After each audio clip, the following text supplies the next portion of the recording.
Hello, guys, gals, and non-binary pals, and welcome back to part 3 of What Makes a Monster and What Makes a Man. Today we'll be starting with Chapter 5. Here's the summary. Keep Beach City Weird cannot be the only source of information on gems available. Dipper was unsure what time Stephen returned to the Mystery Shack, but he was there for dinner. Soos had insisted on taking kitchen duty. He had discovered a passion when he worked at Greasy's diner the previous summer. The food looked good, but tasted like ash in Dipper's mouth. He mostly pushed it around his plate and snuck glances at Stephen. He didn't seem threatening. That was what made him dangerous. He could lure people in, and they wouldn't notice until it was too late, which meant that Dipper needed proof that Stephen was in league with gems. If he had proof, then he could have help facing the gems. Dipper got stuck on dish duty. He took his anger out on the plates he was scrubbing. He ran away. When he had an actual chance to learn about Stephen, he ran away. He was weak. Stephen was a warrior with a sword at his command, and gems who wanted to help him on his journey, and a pink lion, and teleporting capabilities. Dipper didn't know plates could be so spotless. "Do you need any help?" It was Stephen. There was no one else in the kitchen. He was alone with Stephen, who was powerful and upset with Dipper, if Connie was anything to go by. Dipper did not want to be alone with Stephen. Why was Stephen not leaving him alone? No. Dipper shook the plate he was rinsing a little too strongly, and it hit the side of the sink, and broke, and cut his finger. Ow! Here, I can help. Stephen stepped forward. Dipper took a step back. I spent some time working as a medical professional. There was no way that a 17-year-old could be a medical professional. Stephen was lying. Was this how he tricked Mabel? With a web of lies that went unnoticed until too late? A clean cut. It doesn't look too serious. Rinse it under some water and use pressure to stop the bleeding. I'm going to go get a Band-Aid. Dipper did end up rinsing the cut and pressing his finger against the other hand to slow the bleeding, but only because it was common sense. When Stephen came back, the Band-Aid was already open. When he put it around Dipper's finger, it seemed damp. It could have been moisture from running his hand under the sink. More likely, Stephen had put poison on the Band-Aid. That was how he could get revenge. And now it was seeping through his veins. Would anyone even bother to suspect Stephen if he died? He could feel a tingling sensation in his finger. He needed to get the Band-Aid off and the poison out. Dipper raced out of the kitchen, only to crash into Great Uncle Ford. Dipper, stop running. Are you all right? Dipper had no time to waste. He had to stop the poison. He couldn't let Stephen, he couldn't let Stephen win. He glanced behind him. Stephen had turned away. He appeared to be doing something with the dishes. Dipper would have to inspect them later. First, he needed to stop the poison. He took off the Band-Aid and looked at his finger. There was no wound, no blood, no sign of injury. Dipper, what is that? I don't know. It was a cut, but no. Have you ever seen this marking before? Ford was looking at the design on the Band-Aid. 'Cause I have. Dipper, where did you get this? Stephen gave it to me. Great Uncle Ford, you were right. Stephen knows about the gems, but I think there's more to it than what you said. I followed him and... Dipper, I saw this symbol during my travels this past year with Stanley. Ford looked toward Stephen suspiciously. Dipper looked at the Band-Aid. There was a design on it. One of the characters from an old show. Crying breakfast food friends. Dipper had seen a couple of episodes, though he couldn't get invested in the plot. Why did the Mystery Shack have crying breakfast food friends Band-Aids? Stephen must have brought them. And what did Stephen do to make it look like there had been no injury in the first place? Was it some kind of illusion? A contract that would bind Dipper to his will? Ford grabbed Dipper's shoulders. Dipper pulled away. Let's go and talk in the lab. Come on. The lab was a mess. While unsurprising, Dipper couldn't help but feel unsettled by the clutter. Things were better organized. Organization meant fewer mistakes. Organization meant keeping track of things. Organization meant that dimensional rifts were not unleashed. Organization meant no apocalypse. Never mind all that. Focus on what Great Uncle Ford was saying about the Band-Aid. When we were on the boat, we came across a circular pad in the middle of the ocean. There were a bunch of blue pads on top. Most of them were broken, and they all had symbols marked on them. One of them is identical to the crying pancake from your Band-Aid. If Stephen is connected to the gems, then this symbol and those pads may be as well. Great Uncle Ford, it's from a... Not now, Dipper. I needed to code the meaning behind the crying breakfast symbols. But they... No time to waste. Why don't you follow Stephen and see if you can notice anything off about him? Actually, But Great Uncle Ford wasn't listening. Nobody was. Nobody was listening to him. It was like he was invisible again. Like Bill had possessed him again. No, they stopped Bill. Bill couldn't do anything. Bill was frozen. As long as no one noticed him, he was powerless, just like Dipper was when it came to stopping Stephen. Never mind all that. Bill wasn't the threat. Stephen was. More reconnaissance was required. That night, Dipper lay in bed, contemplating how he could learn more about Stephen. He didn't seem to have a grasp on the concept of subtlety, which meant that if Dipper hung around him, he would probably give enough hints to piece together what was going on. But that would mean spending time with Stephen.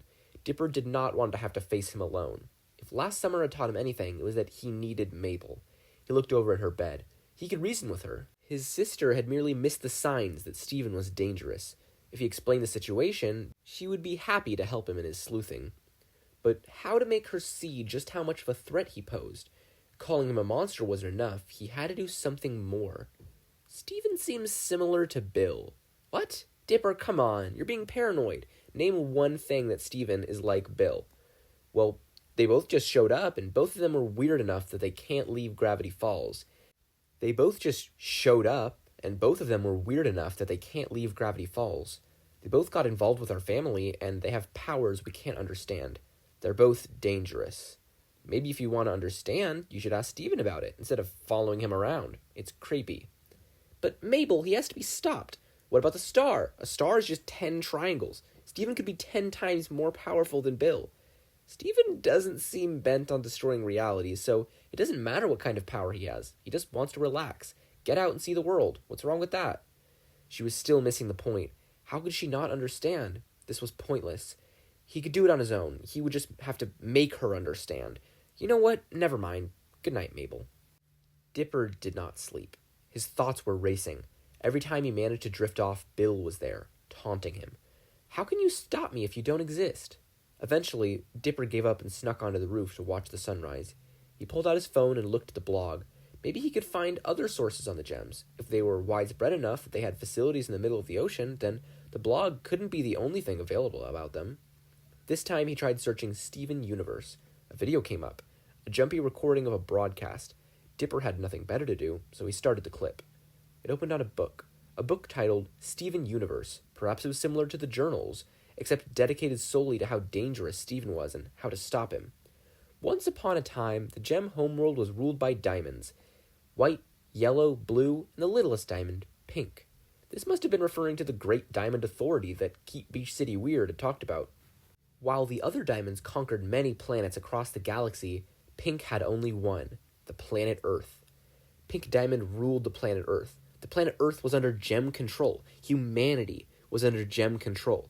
How much of life was free will, and how much of it was some sick puppet show organized by the cruel Diamond Overlord? One day, Pink fled the comforts of Homeworld. On Earth, she made a new home, new friends, and finally, new life, giving up her form to bequeath her gem to her half-human son. The silhouette on the page looked familiar. Dipper felt his stomach drop. Without Pink, Gemkind entered an era of despair. But when Steven Universe learned of his heritage, he reunited with his fellow diamonds and championed a new era of peace and freedom across the furthest reaches of space. Steven Universe was Pink Diamond. Steven Universe was the conqueror of the planet. Steven Universe had orchestrated all of the anomalies explored on the blog. The ships, the abductions, the hollowing of the Earth. What were his plans for Gravity Falls? The book in the video was closed, and the camera moved upwards to show a white woman with diamonds in her eyes and a diamond on her forehead.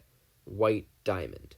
Another one of the Diamond Overlords. If Dipper fought Steven, would she come after him? Would Dipper's entire life be spent fighting powerful demons that wanted to rule the universe? Now, dear gems everywhere, I'm pleased to announce that Steven is finally ready to take his rightful place on Pink Diamond's throne. How's it going, everybody? The video ended there. And that's all for Chapter 5. Next is Chapter 6, Being. Here's the chapter summary. Dipper calls for backup. Dipper! Ford had arrived on the roof at some point, his voice shocking Dipper out of a daze.